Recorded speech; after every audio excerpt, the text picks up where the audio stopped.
You ever walk into a room where everyone's locked into a loud sports debate and instantly realize you're not pulled in at all? Not bored, not annoyed, just strangely immune to it. You hear the arguments, the passion, the urgency, and instead of reacting, you're watching it from the outside. That's when it starts messing with you, because now it's not about the topic, it's about you. And it doesn't just happen with sports, it shows up with trends, shows, hype cycles too. There's this quiet moment where you wonder if you're missing a switch everyone else has, or if this reaction points to something deeper about how your mind filters emotion and noise, and why you've always carried a feeling you never quite knew how to explain. Picture this. You're at work or a family hangout, and the conversation swings straight into sports talk again. Someone looks at you and says, "Wait, you didn't watch it?" And suddenly it feels like not caring needs a reason. You shrug it off, maybe joke, maybe go quiet, but that tiny spotlight sticks longer than you want. It's not loud, just draining, the kind that makes you second-guess yourself. Because now you're managing how you're seen, not just what you feel. After enough moments like that, something shifts. You start wondering what's worse, forcing interest you don't feel or shrinking yourself to avoid the look.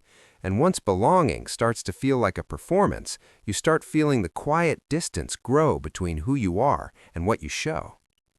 At some point, you might start noticing something about yourself. It's not that you can't engage, it's that your attention quietly slips away the moment a conversation turns into background noise, like a TV left on too loud. When everything becomes reaction without meaning, your mind steps back. Not on purpose, it just does. That's why forcing yourself to care always feels exhausting, like wearing someone else's pace. Some people feed off constant debate and emotional swings. You don't. You look for substance before excitement. And that's where the distance starts, when your silence gets mistaken for disinterest, or worse, coldness. The unsettling part is realizing this isn't a phase, it's a pattern that's been shaping how people see you.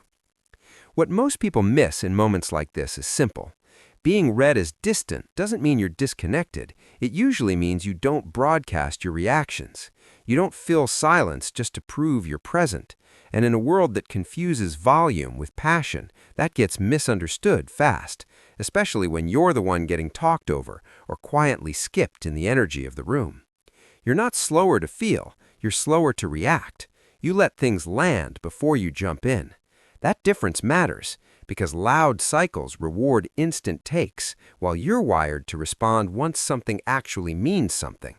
The tension isn't whether something's wrong with you, it's that this way of processing often goes unseen in spaces that only recognize noise. And here's where it gets uncomfortable in a quiet way. The people who stay locked into every debate or take aren't shallow either. For a lot of them, that noise is how they connect, how they feel included, how they anchor themselves socially. You just don't need that same bridge. Your sense of belonging doesn't come from reacting in sync with everyone else, and that difference shows more than you think. They might feel you're distant. You might feel they're overwhelming. Neither is wrong, but that doesn't stop the gap from feeling lonely. Because when you don't need the same things to feel connected, you end up being misunderstood in rooms where everyone else seems perfectly aligned. So if you've ever wondered whether this makes you detached or hard to read, here's the truth most people never say out loud. Not needing constant commentary doesn't mean you lack depth. It usually means you carry it quietly. You don't react on cue. You wait until something actually moves you.